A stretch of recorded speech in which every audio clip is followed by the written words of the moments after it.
فأنا ناصح لإخواني بالصدع بالحق تبيض وجوههم. السكوت في مسألة الحزبية يضرها، فاصدع بما تؤمر وأعرض عن المشركين. سلامي على دماج ورجالها والشيخ يحيى ودار العلم يا سعد بانيها. بسم الله الرحمن الرحيم. إن الحمد لله نحمده ونستعينه ونستغفره ونعوذ بالله من شرور أنفسنا ومن سيئات أعمالنا. من يهده الله فهو المهتدي ومن يضلل فلن تجد له وليا مرشدا. أشهد أن لا إله إلا الله وحده لا شريك له إقرارا به وتوحيدا، وأشهد أن محمدا عبده ورسوله عليه الصلاة والسلام تسليما كثيرا مزيدا. أما بعد، ikhwan fiddin azani wa azakumullah, kita akan kembali mengkaji kajian dari kitab Al-Mubadi'ul Mufidah fi Tauhid wal Fiqh wal Aqidah. Yang mungkin saja bahwasanya pertemuan kita pada sore hari ini merupakan pertemuan terakhir dari kitab Al-Mubadi'ul Mufidah ini, karena tersisa 2 poin terakhir. Nah, tersisa 2 poin terakhir sebagai penutup dari Mubadi'ul Fiqh, pelengkap dari Mubadi'ul Mufidah, tulisan milik Syekh Yahya ibn Ali al-Hajri hafizahullahu ta'ala.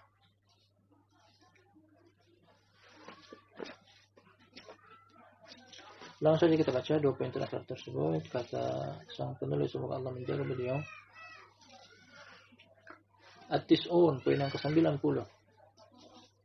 Alaika bikasrati dzikrillahi azza wa jalla. Nah, kata beliau, alaika bikasrati dzikrillahi azza wa jalla.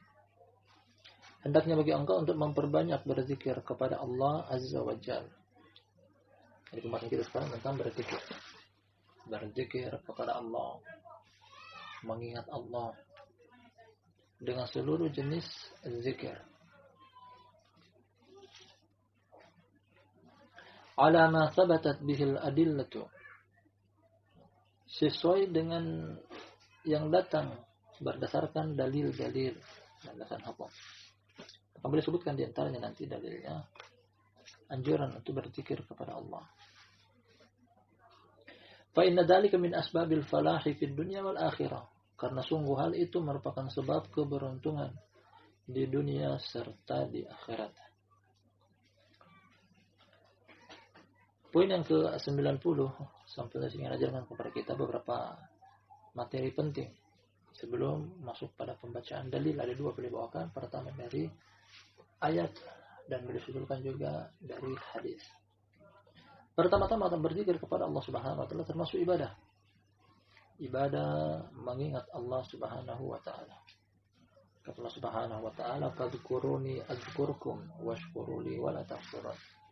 Perintah dari Allah, "Fadhkuruni", ingatlah aku, berzikirlah kepadaku. Nah, adzkurkum, aku pun akan mengingat kalian.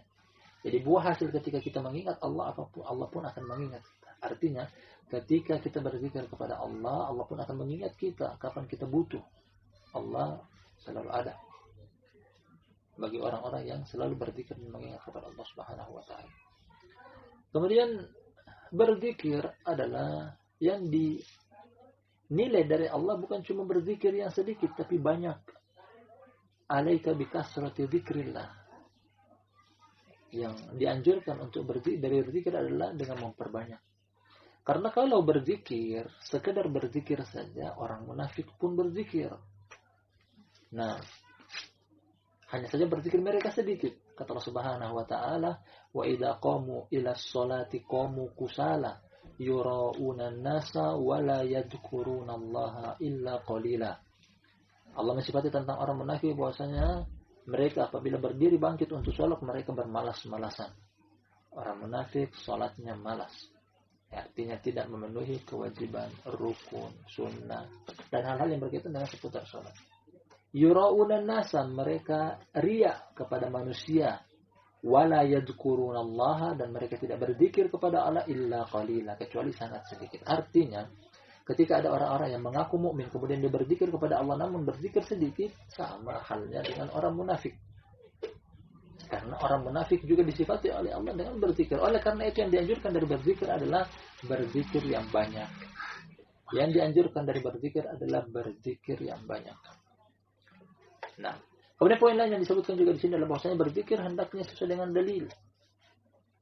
Dalil menunjukkan tentang itu adalah termasuk berzikir kepada Allah Subhanahu wa taala. Nah, itu yang dimaksud dengan berzikir.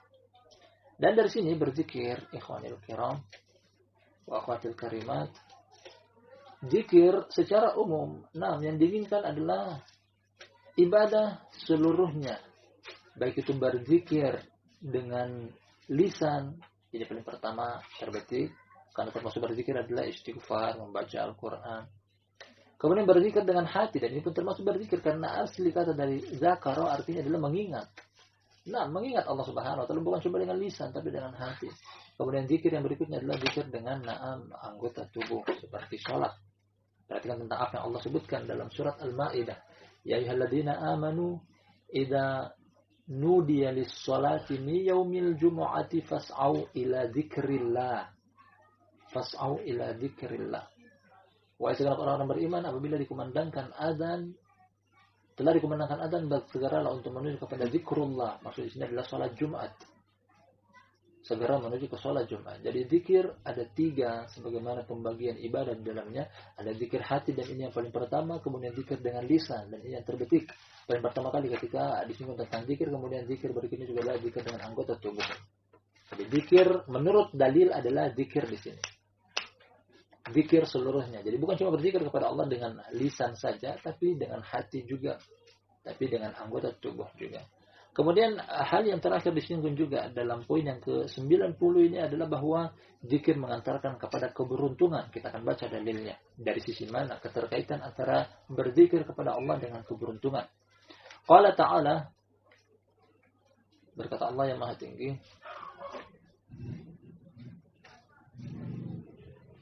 wadhkurullaha katsiran la'allakum tuflihun. Nah, potongan ayat dari surat Al-Jumu'ah. Wadhkurullaha katsiran la'allakum tuflihun. Ingatlah, berzikirlah kepada Allah dengan zikir yang banyak, la'allakum tuflihun, semoga kalian beruntung. Jadi dalam satu poin ini terdapat penguat.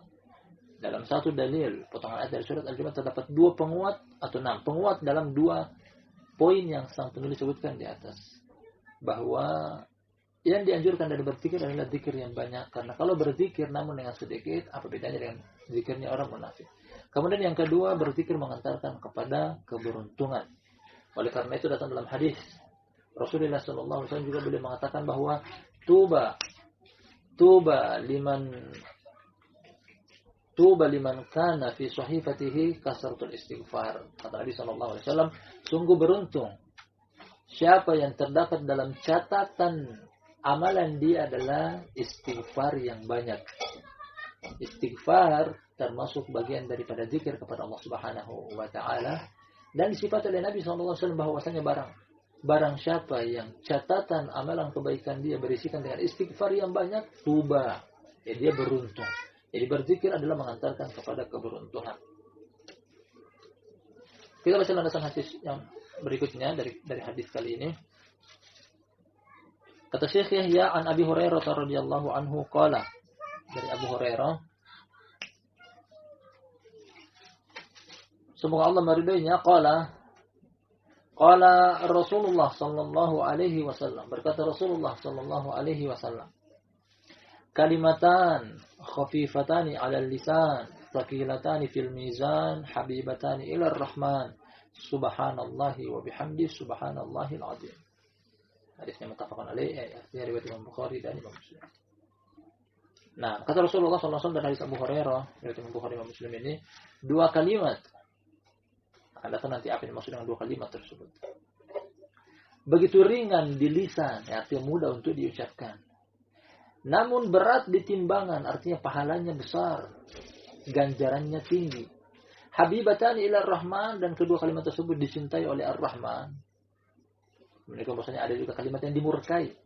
Kalimat yang dicintai menunjukkan bahwasanya ada juga kalimat yang Allah juga cintai, ada juga kalimat yang Allah bahkan murkai. Apa 2 kalimat tersebut? Yang disifati dengan ringan di lisan, berat di timbangan, dicintai oleh Ar-Rahman, subhanallahi wa bihamdi subhanallahil azim. Nah, maha suci Allah dengan pujiannya, maha suci Allah yang agung, subhanallahi wa bihamdi subhanallahil azim. Dari sisi disebut oleh Nabi SAW bahwasanya kalimat ini adalah kalimat yang ringan di lisan, artinya mudah untuk diucapkan. Cuma 2 potong kalimat. Subhanallahi wa bihamdi subhanallahil adzim. Nah, dan kalimat ini adalah kalimat yang sangat mudah untuk diucapkan oleh lisan. Sangat mudah. Tanpa perlu mengeluarkan biaya, tidak perlu bayar. Tanpa memakan tenaga, tidak menyita waktu. Dalam keadaan apapun kita, dalam keadaan santai, dalam keadaan duduk. Nah, daripada melakukan hal-hal yang sia-sia, tidak ada manfaatnya, daripada memperbincangkan sesuatu yang mungkin mendatangkan kemurkaan Allah, kalimat ini diucapkan. Subhanallahi wa bihamdi subhanallahil adzim. Nah, subhanallahi wa bihamdi subhanallahil adzim. Mungkin dalam 5 menit kita bisa hitung berapa banyak kalimat ini bisa kita ulang-ulang dan ucapkan. Yang ternyata meskipun ringan di lisan, artinya mudah untuk diucapkan, ternyata sakilatan fil mizan, berat di timbangan. Nah, berat di timbangan. Ini merupakan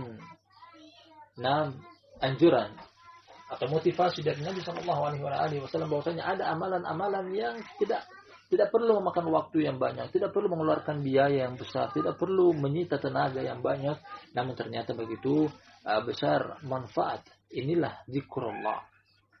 Zikrullah, mengingat Allah Subhanahu wa taala, dari sisi datang keberuntungan karena bisa mencetak pahala yang begitu banyak. Nah, dengan lisan. Taib, ini yang pertama berkaitan dengan zikrullah, anjuran dari sembelih bahwasanya hendaknya berzikir kepada Allah dengan zikir yang banyak. Nah, sesuai dengan dalil yang datang menerangkan tentang berzikir. Bahkan kalau kita menengok tentang keseharian Nabi SAW, sebagaimana juga yang ditulis oleh 2 imam, datang satu judul buku namanya Amalul Yawm wal Lailah, amalan rutinitas sehari semalam yang dimiliki Nabi SAW. Yang ditulis oleh 2 imam, pertama datang dari Imam Ibn Sunni, datang juga dari Imam An-Nasai, dengan 2 judul yang sama, isi kandungan yang sama. Rutinitas Nabi SAW sehari semalam. Kira-kira apa isi kedua tulisan tersebut atau kedua buku tersebut yang judulnya Amalul Yawm wal Lailah? Isinya adalah zikir kepada Allah Subhanahu wa taala. Yang penulisnya mulai dari pertama, bangun dari tidur. Bangun dari tidur, paling pertama yang boleh lakukan adalah berzikir kepada Allah. Nah, alhamdulillahilladzi ahyana ba'dama amatana wa ilaihi nusyur. Jadi pertama kali terbuka mata di pagi hari setelah tidur semalaman, paling pertama adalah zikir. Dilanjut dengan membaca akhir beberapa ayat dari surat Ali Imran, inna fi khalqis samawati wal ardi wa ikhtilafil laili wan nahari la ayatil ulil albab. Nah, sambil menghadap ke langit-langit. Kemudian disusul dengan pergi berwudu, setelah berwudu ada zikirnya. Setelah berzikir, ada juga zikir yang lainnya seperti sholat malam, mungkin seorang ingin sholat witir. Kemudian dia mengambil air wudhu untuk sholat subuh. Nah, kemudian di situ menyebutkan tentang zikir demi zikir demi zikir demi zikir. Nabi SAW amalan beliau sehari semalam. Kemudian berangkat menuju ke masjid. Yang pertama membuka pintu, keluar rumah, zikir lagi. Selama berjalan dari rumah ke masjid berzikir, sampai di masjid sholat juga berzikir, pulang lagi kembali ke rumah berzikir, masuk ke dalam rumah berzikir. Setelah itu zikir pagi, sore. Kemudian al-muhim seluruh isi buku tersebut yang diterangkan oleh 2 imam tadi kita katakan menerangkan tentang amalan Nabi SAW dalam sehari semalam, isinya adalah berzikir.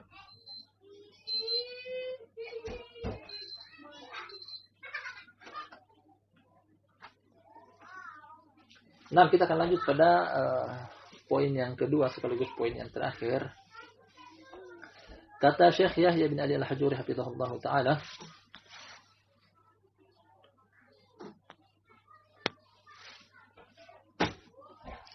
kafaratul majlis al-wahid wa tis'un, poin yang ke 91 sekaligus poin yang terakhir, poin penutup. Kafaratul majlis, penebus majelis. Nah, dan yang dimaksud dengan penebus majelis di sini adalah doa sebagai penutup dari majelis untuk menebus mungkin ada yang terucap dari ucapan-ucapan yang keliru, salah, dan semisalnya atau yang semakna dengannya.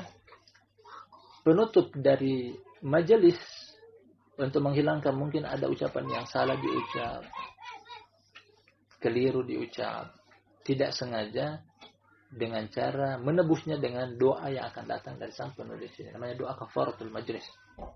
Nah, doa kafaratul majlis.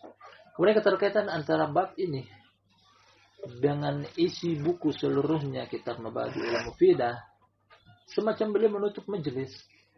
Jadi isi kandungan buku ini, beliau ingin menutup buku beliau dengan kafaratul majlis. Jangan sampai dalam buku ini terdapat sesuatu yang mungkin keliru, salah tulis, atau pemahaman yang mungkin tidak lurus. Jadi poin ini sebagai penutup, mudah-mudahan saja sebagai penebus akan kesalahan dan kekeliruan baik itu yang dilakukan beliau sampai ini sengaja ataupun tidak sengaja.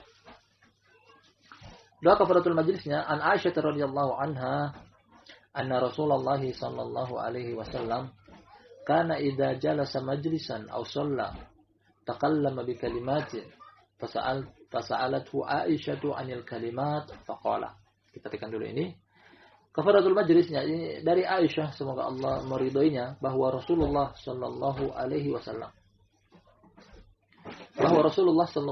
wasallam apabila beliau duduk pada satu majelis atau beliau sholat kemudian berbicara dengan beberapa kalimat. Kemudian Aisyah bertanya tentang kalimat tersebut. Apa yang engkau baca? Jadi beliau membaca secara lirih, tidak terdengar. Baik di majelis, kemudian beliau tutup majelis tersebut. Ada perbincangan biasa, kemudian beliau ingin menutup perbincangan tersebut. Ditanya oleh Aisyah, kalimat apa yang kau baca wahai Rasulullah? Faqala, kata beliau, isi kalimat tersebut adalah in takallama bi khairin kana tabi'an alaihinna ila yaumil qiyamah wa in takallama bi ghairi dzalika kana kaffaratan subhanaka wa bihamdika la ilaha illa anta astaghfirullah wa atubu ilaih. Tapi kan kata Nabi sallallahu alaihi wasallam, apabila dia berbicara dengan kalimat yang baik, karena tabi'an alaihinna ila yaumil qiyamah, ini merupakan ganjaran baik juga. Nah, pada hari kiamat bagi kalimat yang dia ucapkan tersebut. Menyesuaikan. Kalau itu adalah kalimat yang baik, ditutup juga dengan kebaikan. Namun apabila dia berbicara dengan kalimat yang selain kebaikan, mungkin ada salah ucap, keliru, tidak sengaja, pemahaman yang salah. Dzalika kana kafaratan, hal yang demikian itu menjadi penebus. Bahwasanya bisa menutupi kesalahan, bisa menutupi kekurangan dengan cara, karena isinya adalah istighfar. Kita artikan subhanaka wa bihamdika la ilaha illa anta, maha suci engkau, dengan pujian kepada engkau tidak ada sesembahan kecuali engkau. Astaghfirullah wa atubu ilaih, aku meminta ampunan kepada Allah dan bertobat kepadanya. Nah, jadi kalimat ini semacam kalimat penutup, yang sampai ada yang salah ucap, keliru, tidak sengaja, bahwa menutup kesalahan dan kekurangan baik itu yang sengaja ataupun tidak sengaja terucap. Nah, dikatakan di majelis tersebut. Terakhir kata penulis bahwasanya akhrajahu Ahmad wa huwa hadisun sahih. Hadis ini diriwayatkan oleh Imam Ahmad dan hadisnya adalah hadis yang sahih. Nah, walhamdulillahirabbil alamin. Dengan demikian berakhir kajian dari kitab Al-Mabadi'ul Mufidah fi Tauhid wal Fiqh wal Aqidah milik Syekh Yahya Ibn Ali Al-Hajuri hafizahullah taala. Nah, kita minta kepada Allah Subhanahu wa taala semoga kajian yang kita kaji beberapa bulan terakhir ini dari kitab Al-Mabadi'ul Mufidah dicatat oleh Allah Subhanahu wa taala sebagai atau dalam rangka kita mengkaji agama Allah Subhanahu wa taala, sekaligus kita berdoa mudah-mudahan Allah mengampuni dosa sang penulis dunia dan akhirat. Jadi selama ini apa yang kita kaji, apabila itu merupakan al-haq, berarti datang dari Allah dan Rasulnya, dan apabila itu berupa kebatilan datang dari diri kami dan dari syaitan, Allah dan Rasulnya berlepas diri darinya. Kemudian sebelum kita akhiri, kita punya kesepakatan atau kita akan melanjutkan kajian dari kitab yang lain sesuai dari permintaan sebagian bahwasanya kitab yang akan kita kaji setelah buku ini adalah kitab dengan judul Al-Wajibat Al-Mutahattimat. Materi juga tidak jauh dari seputar apa yang di sini berkaitan dengan akidah, tauhid. Kemudian bukunya ringkas, mungkin dalam beberapa waktu singkat kita akan bisa selesaikan. Namun mungkin 1 atau 2 pertemuan pembuka mendatang, belum kita baca buku tersebut langsung, kita akan mulai dengan beberapa kajian tematik berkaitan dengan wanita muslimah di dalam Al-Quran dan As-Sunnah. ada sekitar 2 atau 3 kali pertemuan kita akan kaji berkaitan dengan materi ini yang kita singgung tadi, bahwasanya wanita muslimah berdasarkan kitab dan as-sunnah. Jadi kita akan kupas isi kandungan Al-Quran yang menyinggung tentang wanita atau dunia keperempuanan. Nah, dalam 2 atau 3 kali pertemuan, kemudian setelah itu baru kita lanjut dari buku yang kita sepakati tadi. Nah, wallahu ta'ala alam bisawab. Ini yang sempat kita ambil pada pertemuan kita di sore hari yang berbarakah ini. Mudah bermanfaat, lebih dan kurangnya mohon dimaafkan. Subhanakallahumma wa bihamdika la ilaha illa anta astaghfirullah wa atubu ilaik.